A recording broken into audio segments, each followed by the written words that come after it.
First of all, let me thank the Council and the President for giving me an opportunity to address these IMA sessions. My topic on emerging infectious diseases in Sri Lanka. Well, if you look at the evolution of infectious diseases, I would rather concentrate on the timeline of death. If you may appreciate that before 1900, it's mostly bacterial. And after 1900, it's mostly viral. It's starting from, well, flu and so on, then coming to swine flu and the SARS and so on. However, the history of a smallpox extends into the prehistory. The disease likely emerged in human populations about 10,000 BC, but the virus was identified only in 1906. It was after the invention of this Chamberlain filter in 1884. And since then, you can see the viruses have emerged, and it's 1906, you got the smallpox. Then, thereafter, there had been significant discoveries over the past 125 years, organisms, vectors, and hosts. So it's the evolution of technology that is linked to global burden of infectious diseases. Today, infectious diseases account to 25 to 35% of the 60 million deaths that occur worldwide each year. However, 50% reduction in mortality had been observed due to infectious diseases from this period to 2000. And it's mostly, you may appreciate that it is the diarrheal illnesses which have come down, including TB and probably the respiratory infections as well. However, world faces challenges from both new and re-emerging infectious diseases. If you look at this, you have got newly emerging, re-emerging, and deliberately emerging infections, including viruses, bacteria, and most importantly, drug-resistant organisms.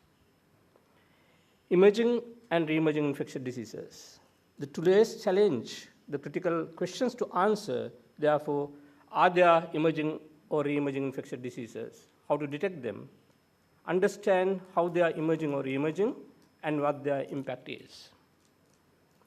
Emerging infectious diseases are defined as whose incidence has increased over the past 30 years. Some diseases have never been seen before, but some were previously documented, but without a known etiology. And more than 30 new diseases have been identified in the past 30 years. What are the re-emergings? Some diseases are re-emerging in various parts of the world after being dormant for nearly more than 100 years. Many of these diseases were thought to be controlled through antibiotics. In some, re-emerging diseases are resistant to antibiotics. What are the reasons behind these discoveries then? What is the role of the internist?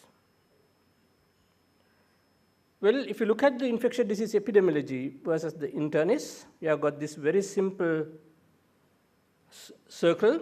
You have got the disease epidemiology, you have got the guidelines for disease diagnosis and management, you do a clinical judgment, and you celebrate. Is it that our role? Well, what I feel is, you have got currently known illnesses, but we should think, is the illness that you are dealing with, or the patient is one of them. There you make the clinical judgment, and here is the sort of discovery of a new disease. That is how you should do. So it's basically what I feel is, it's clinician's curiosity and evolution of technology that has led to these phenomenal discoveries. So if you look at the internist, the approach to febrile illness, the key elements therefore will be the history, examination, and investigations with evolution of the technology. So the critical question, how much time can I spend on history taking and examination? Do I have enough time? We are busy, understaffed, work burden, and some think we are genius. Will this approach will work for infectious diseases? Probably it might work for non-communicable diseases. If you look at the threat of emerging infectious diseases in Asia, you have got this Nipah virus, severe acute respiratory distress syndrome, SARS, influenzas, and so on. Then you have got the re-emerging infections, bacterial ones, the viruses and bacteria, there are leptospirosis, rickettsial infections, and so on. But on the other side, the drug-resistant organisms, mainly the TB and the extended drug-resistant TB and malaria, and so on. But if you look at the world map, we have no dots, but if you put a dot, probably the country is going to get concealed underneath. But the issue is it because do we have data? Do we do enough? Are we safe? Or are we prepared to do this? The list of emerging and re-emerging infections which are known in here, the West Nile, influenza viruses, melioidosis, rickettsial infections, drug-resistant or multi-drug-resistant organisms, Elizabeth-Kinger infection, dual infections, then the parasitic leishmaniasis, dilophosauriosis, toxocariasis, cryptosporidiasis, and cutaneous lava migrans. However, Sri Lanka succeeds. Malaria, if you look at. The scientific discovery of malaria came rather late, that is 1802, had been a threat for ancient civilizations. Near eradication status was reached in 1963, where only 17 cases were detected. However, that re-emerged in massive numbers due to relaxing of control efforts and due to reintroduction. We have achieved. In 2016, September, we declared that we are free. Looking at lymphatic filariasis can be traced back to 4th century BC, and 1967, Brugge Malay infection was completely disappeared from our country. And we declared Sri Lanka eliminate lymphatic filariasis 3rd June 2016. So we are very happy now to go on. Okay, this is a case. This is an 18-year-old boy from Bragama admitted around 6 p.m. with fever for 2 days and body aches, and he was confused and irritable. He had mild neck rigidity and a just palpable spleen, but there's nothing else significant. We entertained a viral etiology bacterial, but malaria was not that much thought because we were in the elimination phase and there were no reported cases in his hometown. 2 hours after admission, pending CT, he developed intermittent opisthoronous posturing, and he was commenced, in fact, on triple treatment. Blood picture was sent to night lab, no abnormal cells, but Plasmodium vivax and malaria ring forms were noted. Is it compatible with our setup? Vivax and malaria. So what do you do next? Thought we are going to repeat the blood film with the experts and to do the malaria antigen as well. And there we reported that it was Plasmodium falciparum, Plasmodium malaria ring forms were positive. So it's still not compatible with our setup because we don't have malaria. So go back to the patient. He had been working in Gambia doing a course in gold industry, returned 1 month back and was on mifloquine prophylaxis, stopped after arrival, and this travel history had not been obtained. The points to learn, travel history is important. Skills of microscopists may deteriorate with low endemicity, and this is important if you are dealing with re-emerging infections. Because malaria, remember we have not eradicated, this monster is still there, so at any point this can resurge again. So we reported this as our experience. Then as I said, this filaria history is gone. This is a 56-year-old female, a worm removed from my eye. More interestingly, 34-year-old female banker, there's a worm going across my eye. Eye surgeon tried to remove it, worm got escaped. I feel it moving across my face, moving lumps, then on the arms. I scratched my tummy over a small lump, and this long worm, I pulled it out. This happened over a time of about 1 week. This is a young lady doctor very recently we encountered from Colombo. She presented with trismus, deviation of mouth to right side, and mild swelling or the temporomandibular joint on the left side, and accounted for a bad tooth, and he got the left mole extracted, followed by antibiotics. There's a localized 3 centimeter nodule accompanied by systemic symptoms, giddiness, nausea, vomiting, and severe headache, suspected of meningoencephalitis, and he was admitted and got multiple antibiotics.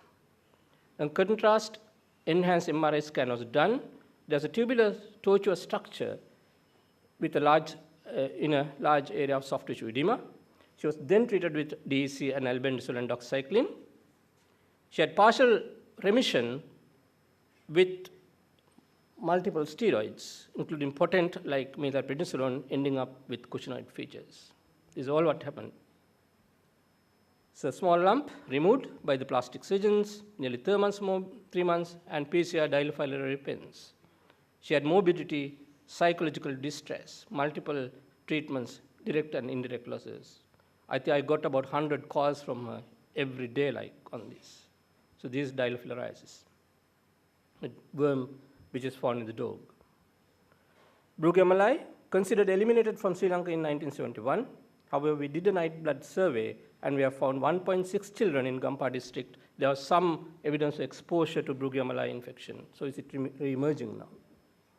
So the question here to answer is, did Wuchereria branchiofta has had cross-immunity against other filarial infections? Does elimination of one parasitic infection predisposes to other parasitic infections?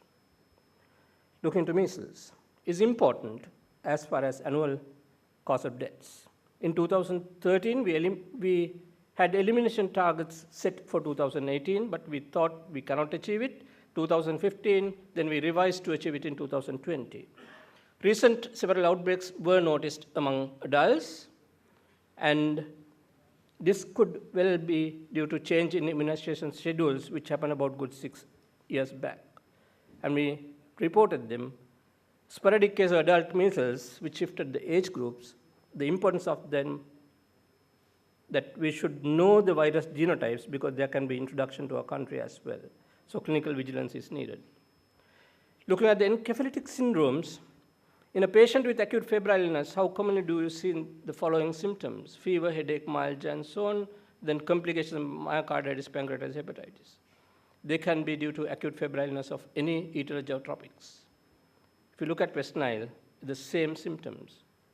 Then the issue is, as clinicians, whom to suspect West Nile. And this had been reported as emerging in Sri Lanka. This is the transmission cycle. So the etiology of encephalitic syndromes, are they changing? A study done in a pediatric population in our setup, type 2 dengue in 1, and human echovirus, human Boca virus in 5, and human adenovirus. Then another in LRH and National Hospital, dengue virus, mainly that's 40.7%, Japanese encephalitis at a lesser extent, and so on. So in CMG, I noticed this article, friendly fire neurons, antibody-mediated disease of neural system. Are they really autoimmune? Will there be a monster behind? That is the question we have to keep in mind.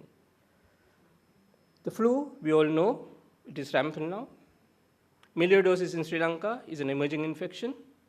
Some of the challenging clinical syndromes that we have encountered, few with cavitated pneumonia mimicking TB, few with multiple abscesses in internal organs such as liver, spleen, few with thigh abscesses with chronic osteomyelitis in hip and femur, and the latest patients just discharged about 2 weeks back, fever, mediastinal lymphadenous cerebral abscesses due to this infection. The issue is they are rapidly increasing, need long-term in-house treatment with potent, expensive antibiotics for a longer period of time. Can we afford them? We have to keep these patients in our wards. Looking at chikungunya, in 1969, we had the outbreak. We thought we had it had disappeared from us, but however, it reappeared in 2009, probably due to weaning of immunity. So when the next one will be? And there's another case scenario. There's a 24-year-old bus driver who admitted with chikungunya outbreak with multiple severe joint pains with stoop posture. There are several admissions as well as several investigations and treatment, but not responding. He had erythema nodosum or Bosch-Chin, some hepatosplenomegaly, but these multiple eschars recovered with oral treatment, doxycycline. We reported this as well. So rickettsial infections, its history dates back to 1930s, and reduction of incidence probably due to these tetracyclines and chloramphenicals, which are anti-rickettsial antibiotics which are used in the past. However, they re-emerged because these antibiotics are not very commonly used today. But we still don't know the vector densities and their behaviors. Other clinical syndromes encountered, fever and late onset diarrhea, hemophagocytic syndrome, fever and deafness, myocarditis, encephalitis, and pneumonitis, and delayed encephalitic syndrome, which we need to investigate further. However, the true burden of this disease is not really known. Looking at the timeline of antibiotics. So you may appreciate that with the invention of antibiotic, immediately after there is resistance as well. But the issue is there are no discovered antibiotics over the last nearly 2 decades. This is another study we did, ESBL UTI in 52. We sort of found that a larger percentage of them had not been hospitalized or treated previously, suggesting high existence of community-acquired ESBL. And the meropenem resistance was noted in 2 who had received multiple courses of antibiotics as a patient. So reasons of these could be viral infections. 96% they use antibiotics in the community.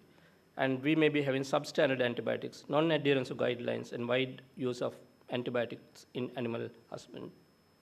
So another patient who came with dengue, and the patient came with cefixime and azithromycin combination tablet. Who has imported this? Who has given permission? And for which patients are going to use that? Are the questions that we'll have to answer in future. So this is the TB. And recent survey finds 3% multidrug resistant TB, but no XDR, extended drug resistance. This is another infection which is found in aquatic environments, the Elizabeth Kinga infection, known to cause severe septicemia and septic illness, which one patient came to us, and he ended up with developing non-STEMIAN seizures and DIC, but he responded to meropenem. We still don't know what the significance of that, but there are recent reports coming up, there are significance in immunocompetent people as well. So are they re-emerging? There can be dual infections as well, and this is a patient who had both dengue and leptospirosis at the same time, giving a controversial issues in the management. You all know that. Leishmaniasis, visceral leishmaniasis seems to be emerging in Sri Lanka. Okay, are we at a risk of rapid spread? There are 4 historical patterns for emergence and rapid spread. One thing is crowd transition. So people begin to live in much closer proximity, and this is happening in Sri Lanka. War and trade, and the neighboring civilizations come in contact, and they exchange pools of infectious organisms and vectors. Worldwide exploration and colonization is happening again. So what is happening today is global urbanization, increase in population density, poverty, social upheaval, travel, new behaviors like medical and sexual tourism, long-distance trade, technology development, land clearance, weather, climate, and so on. There are several reasons of rapid transmission of highly infectious agents, like genetic changes, the tree assortment, modern air travel disperses pathogens very rapidly, increased numbers of susceptible targets. This is exactly what happened during the SARS outbreak, and they were in the same lift, going across the world and taking the infection with them and killing at different sites. So this is interspecies transfer. You get mutations with every replication, recombination, and resortment. And for the interspecies transfer, pathogen must overcome 2 major hurdles. One is infect and replicate in human cells, easily transmitted from one human to the other. So if you look at the pig, it can harbor both influenza A and B, B from human, A from avian, and you can get the new product coming out, which can be highly infectious to man. So both pigs and chicken, the industry we are having in our country. And these all about Hanta, Nipah, and highly pathogenic avian influenza, they have overcome the first hurdle to infect human, but there is no human-to-human transfer. So the infection risks for the future, change in the environment, recreational activities, change in food habits, concept of global village, interspecies transfer, and global warming. So this is happening again. We are destroying the forest, making us at risk for contact with new pathogens and vectors. These for food, we keep them together.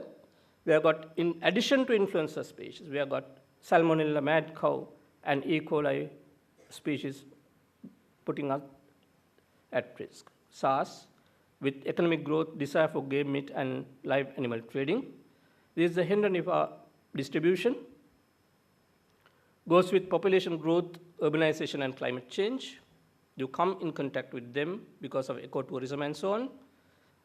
There's a respiratory, with a short incubation period, respiratory illness with severe flu-like syndromes and can progress to encephalitis. Nipah virus. Again, similar sort of an infection. Malacca virus, again with urbanization and tourism. Ebola virus with bushmeat. So we are going for recreative activities and other experiments. Monkey farming, intensive pig farming associated with Ebola resistant. What about hemorrhagic fevers? Are we at risk? Cholera, of course, seems to spread across the globe. And are we changing our food habits? Tonight, are you going to eat a little bit of raw stuff here? Think about it. And plague, of course, there are re-emerging plague coming up. So are we safe with this? Looking at Zika, we had not documented, is Sri Lanka safe? But there are a lot of countries around us getting this, and we have the mosquito as well. Through the customs, can we get more? So are we going to talk about a safe Sri Lanka? What things as internists, the responsibility we have? Because we are experiencing all this in this setup today, right? I think you can understand what they are, so it's happening. So emerging and re-emerging infections in Sri Lanka, right? It is basically what I feel is it's clinician's curiosity. So it is your responsibility. Thank you. Thank you, Professor Premratna.